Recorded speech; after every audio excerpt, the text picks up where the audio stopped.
So, before we start, let's get something understood straight away.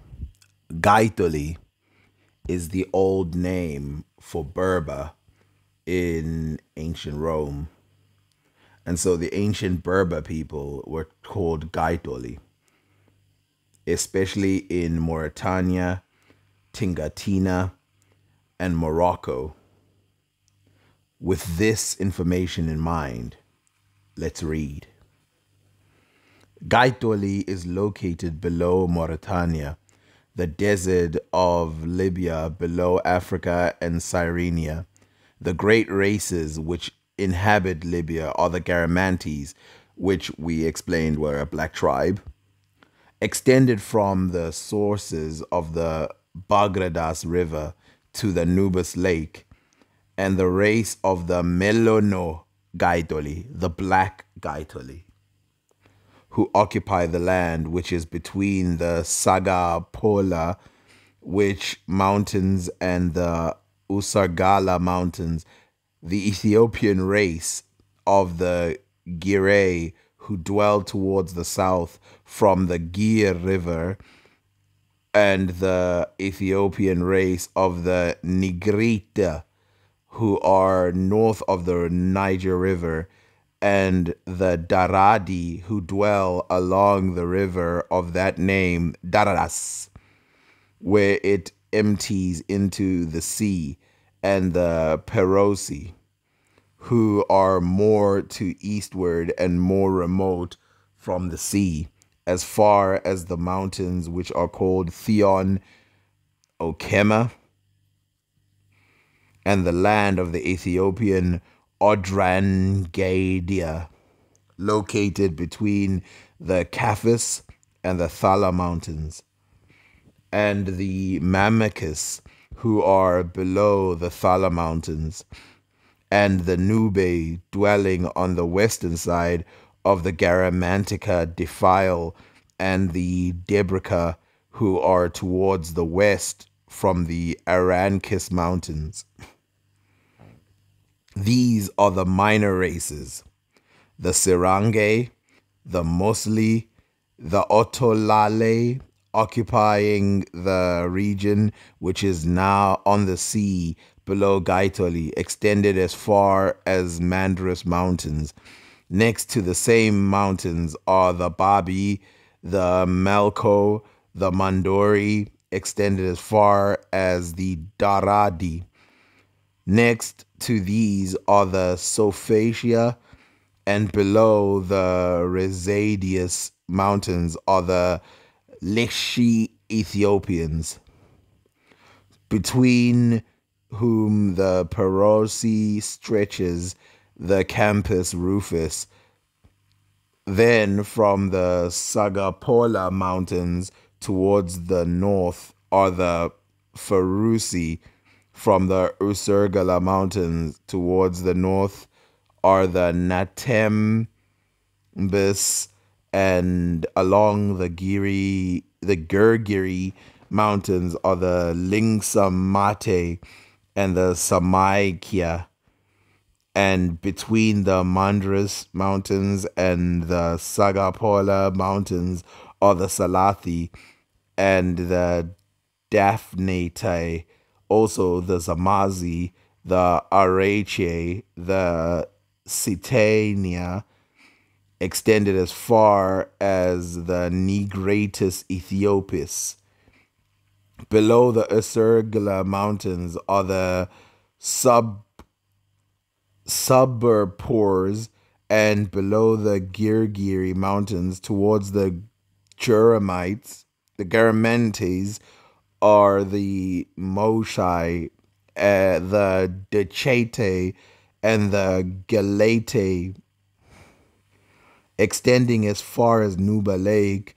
Then from the Daradi towards east are the Makurebi, and next to the Sophicus are the Solenti. From these towards the east are the Anatokoli or Farsi,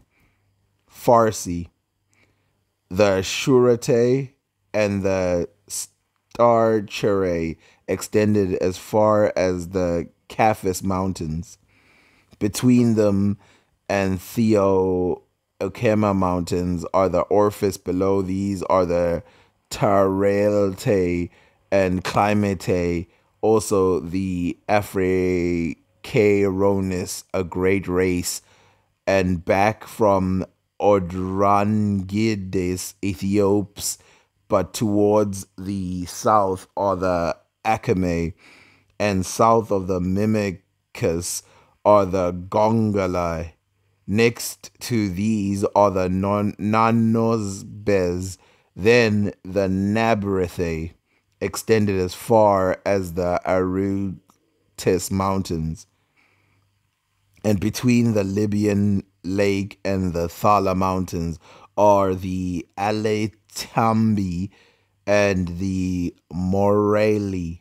Between these and Nuba Lakes are the Herme and Thale, the Dolops, also the Astracuri up to the Garamantica defile, and the Arocha to the north from the Aranka Mountains, the Asaraike to the east between the Derbicenses and the Arenaltus Mountains are the Dermans, and below the Afrisirans, almost to the south wind, are the Agangene Ethiops.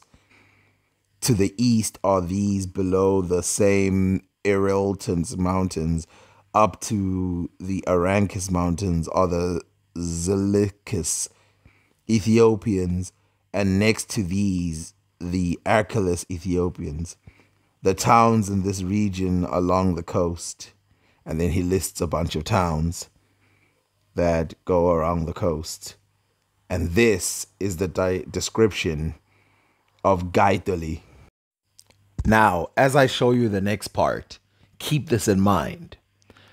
All the historians you've heard talk and all the defenders of those historians have said that Ethiopia is to the south of Egypt. Keep in mind, we just read about Gaitoli and the very close places to Gaitoli.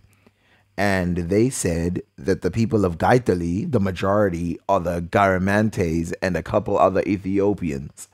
And Libya in that area is occupied by various Ethiopians, which he lists.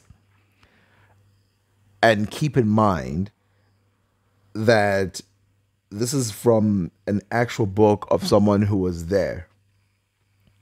So, what does he then say? Well, in the next chapter, he says, position of Ethiopia below Egypt. Now, keep this in mind. It doesn't mean that there's no Ethiopians above Egypt. It doesn't mean there's no Ethiopians to the left of Egypt. What he's describing here is Ethiopians below Egypt, meaning specifically that area. Ethiopia, which is below Egypt, is terminated, as we have indicated, on the north by Libya and Egypt, on the west by a part of interior Libya along the meridian extended from Darnis to the southern terminus of Libya, which is located in... Now, I'm not going to read the rest of this because I read it in the last one that I was talking about, but this is to show that he's not talking specifically about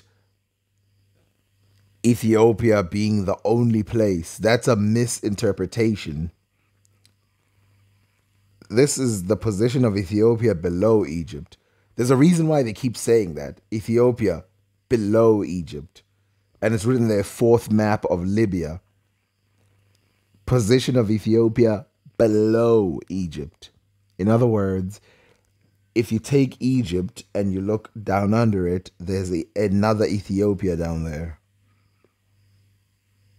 So, everybody, pay attention. Keep in mind, like, if a mistake like this, and by the way, okay, let's first sort something else out. This is not the only person who said this. I've read you several of Greeks and Romans who have said that the entire continent of Africa was called Ethiopia. So if the readers and writers and experts of Egypt are getting this simple fact wrong, what else are they getting wrong on Egypt? This simple fact they're getting wrong. What else are they getting wrong? Keep that in mind.